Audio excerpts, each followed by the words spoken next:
There is a time for everything, and that is what our people must understand. Nobody has stopped you who is outside the cabinet, from criticizing the government. You can continue criticizing it until the cows come back home. And do it properly. Because I also want to be criticized. I want to be critiqued as a member of the executive for me to deliver services properly. But don't expect me to join you in criticizing the executive. That can't be my work. If it is your work, do it. Do it properly. Do it properly. As I do mine, which is to execute. Since the beginning of last year and towards the end, Kenya has seen some very, very positive changes. First and foremost, it is important to appreciate the fact that Kenya is on a positive trajectory. The government of the Republic of Kenya under President William Ruto has done whatever it takes to ensure that first and foremost the economy is back on its tracks and that the country continues to gain positive recognition internationally. Today, we have seen that our credit rating has moved from negative to positive, which is a very, very positive development, if you ask me. It therefore means that we are going to be able to get positive consideration by international lenders and development partners going forward. Secondly, you know that for the first time in very many years, this country has produced enough maize for domestic consumption. And therefore, this country will spend very little money, if any, in maize imports. Similarly, we have been able for the first time in so many years to produce enough sugar for domestic consumption. All these are work towards ensuring that we save our foreign exchange and build the economy. So the economy itself is on a rebound. And everybody is going to appreciate this in the fullness of time. So the government is doing a lot that needs to be appreciated, even though we can't stop those who want to criticize. Criticizing is normal, it's expected. It's expected.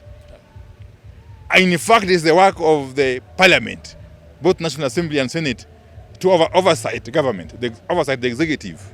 Okay? That is the work of the National Assembly and the Senate.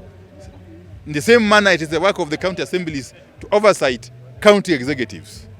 But to expect me, as a member of the executive, to participate in the criticism of the government that I serve in is to stretch the imagination too far. It is actually to be delusional. It is actually to betray the very principles of democracy that we have been fighting to safeguard all these years. So those who are busy criticizing the government should continue doing so. Nobody has stopped them. Please continue doing so. But don't expect me to join you in criticizing the same government, the very government that I serve in. As a cabinet secretary, I've got more than enough avenues and platforms and fora for me to air my views. It is none of your business, you who is outside the executive, to dictate to me how I should conduct myself within the executive. So you continue playing your role of criticizing the government or critiquing it.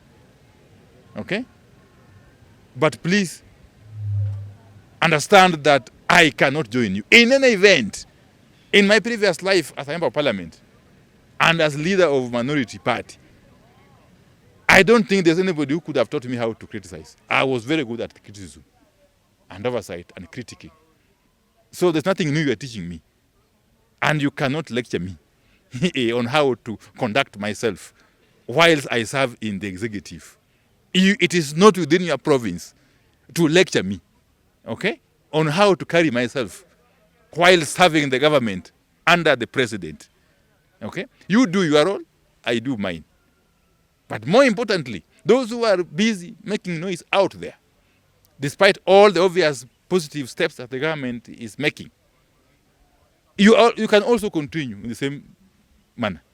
But rest assured that when the hour of reckoning comes, when push comes to shove, when the rubber meets the road, okay, we shall meet with you down here with the people. And these people are not foolish. Kenyans are not foolish. They know for sure what steps or gains have been realized under this government. And we continue to achieve milestone after milestone as time goes by. So those who are out there chest-stamping, crowing, and doing all sorts of proclamations are dancing themselves lame before the real dance begins. The matter of next elections will come, and we shall deal with it, okay, in the best way we know, okay? Yeah. And Kenyans ni wale. Kenyans ni wale. Yeah. Na watajua vile watafanya. And they will appreciate, I can tell you. Yes. When the chips are down, Kenyans will understand and they differentiate between noisemakers and doers. I can assure you that we are doers as the government of the Republic of Kenya. Asanteni sana. Mbona zile ziko hapa mimi kwa kile kijiji.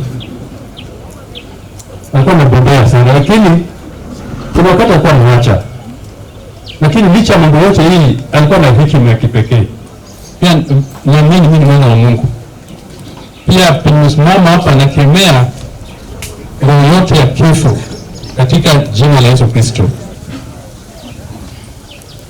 Mambo ya Mungu katika Isaya 24:19 inasema dunia sana. Dunia inalewalewa kama mlevi, nayo inawayawusha. Hadi mtumishi wa Mungu Paulo akasema kwamba licha ya mambo yote sisi ni zaidi ya washindi. Kuna mwingine kutoka close na mwingine zaidi tu vile Mungu amedesign. Kwa hivyo mimi chanzo nasema nimeona na James wangu. Kwa ndugu yangu James, kuna vitu vingi nilijifunza kwake.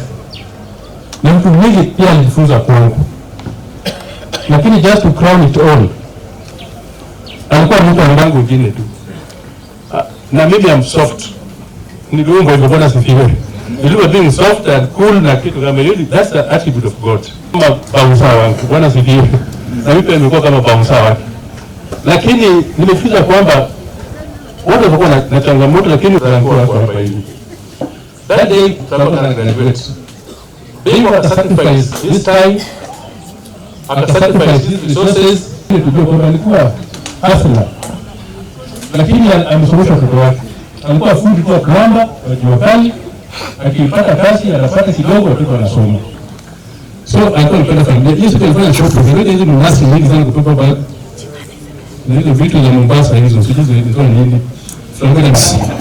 Ilikuwa mtu wangu kwa kitu kingine.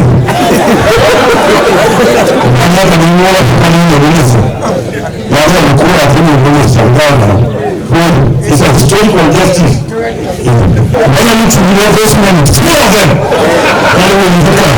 When 16, when I say one hour, the president, one of them. Very national. Very national. Ndio kwa ofa mtu. Wanasema kwa kama ni mdogo. Akakia. So, bila kusema mimi nimekuja Mombasa, witness the graduation of Rango na pia kumwona. Kwa maana kwa leo kumwona